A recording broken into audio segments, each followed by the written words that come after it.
So what advice do I have for college graduates interested in getting involved in the spheres you've tapped into?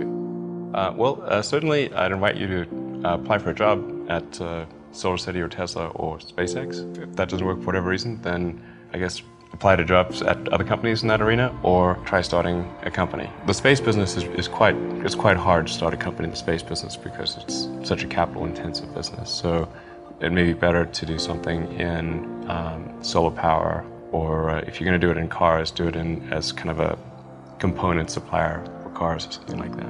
If you study engineering and you figure out how to design new things, then it's relatively easy to start a company. You just need to get a few like-minded people with you. How did you get the expertise to be the chief technology officer of a rocket ship company? I do have a physics background. That's helpful as a foundation. And then I read a lot of books and talked to a lot of smart people. I think my sort of drive to get it done is somewhat disconnected from hope, enthusiasm, or anything else. I actually just don't care about hope or enthusiasm, motivation. I just give it everything I've got, irrespective of what the circumstances may be. You just keep going and get it done. What is the one thing that has surprised you about your life? Oh, one thing, wow. Well, I'm surprised by the whole thing, honestly. I certainly didn't expect for any of these things to happen, honestly.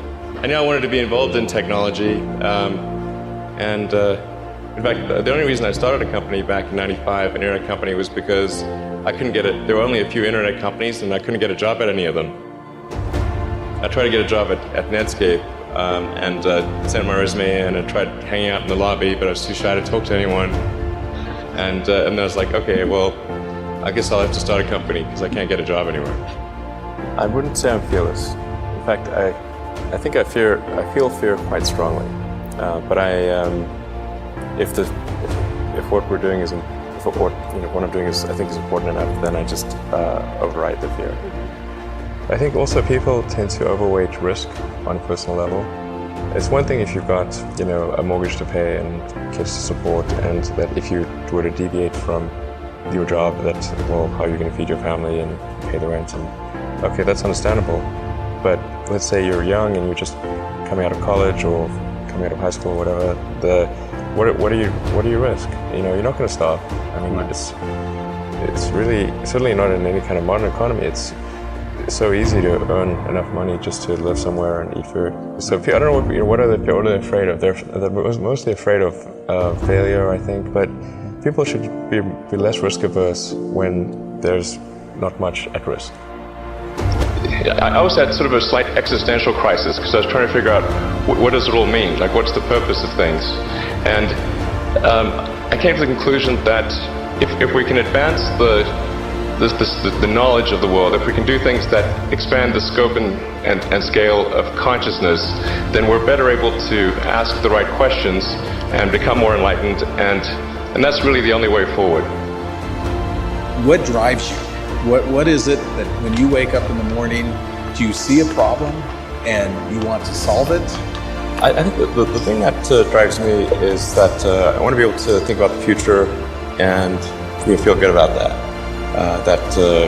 We're doing what we can to have the future be as good as possible, to be inspired by what is likely to happen, and to look forward to the next day. That's what really drives me is trying to figure out how to make sure that things are great and going to be so, and that's the underlying principle behind Tesla and SpaceX. I think particularly for Americans, think about America is a nation of explorers. People came here from other parts of the world, chose to give up the known in favor of the unknown. So I think exploration, I think the United States is a distillation of the human spirit of exploration. I mean, I thought both Tesla and SpaceX would fail at the beginning. You saw it? Yeah, sure. Really? Of course. But nevertheless, you put all your money in that. I expected to lose it. Well, technically, what I thought was, I'll take half the money from PayPal, and if I lose half of it, that's okay. But then, of course, the companies encounter difficulties and then have a choice of either let the company die or put, all the money into the companies. And so I really didn't want the companies to die, so I put all the money in the companies. And then I had to borrow money from friends to pay living expenses. It's just really looking just for evidence of exceptional ability. And if there's a track record of exceptional achievement, then it's likely that will continue into the future. Well, it really depends on the stakes. If the stakes are high, if it's really important, then I will overcome the fear and just do it anyway. But essentially, I just drive overrides fear. But I feel the fear. It's kind of annoying. I wish I didn't. Okay. I wish I felt it less. Toward the end of 2008, SpaceX prepared its fourth attempt. We were running on fumes at that point. We had virtually no money. So a fourth failure would have been absolutely game over. So for SpaceX, the first 3 launches failed. Just barely able to scrape together enough parts and money to do the 4th launch. If that 4th launch had failed, we would have been dead. So multiple failures along the way. I tried very hard to get the right expertise in for SpaceX. I tried hard to find a great chief engineer for the rocket, but the good chief engineers wouldn't join, and the bad ones, well, there was no point in hiring them. So I ended up being chief engineer of the rocket. But Flight 4 was flawless. In Musk's world, it lit the darkness. When critics say you can't do this, your answer to them is, we've done it.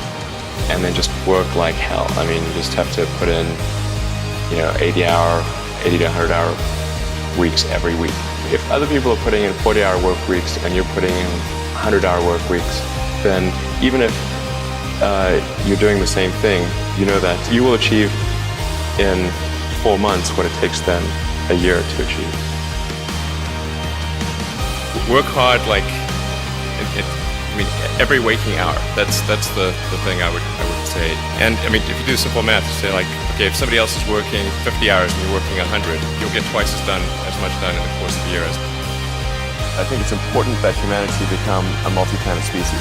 I think most people would agree that a future where we're a spacefaring civilization is inspiring and exciting compared with one where we are forever confined to Earth until some eventual extinction event. That's really why I started SpaceX.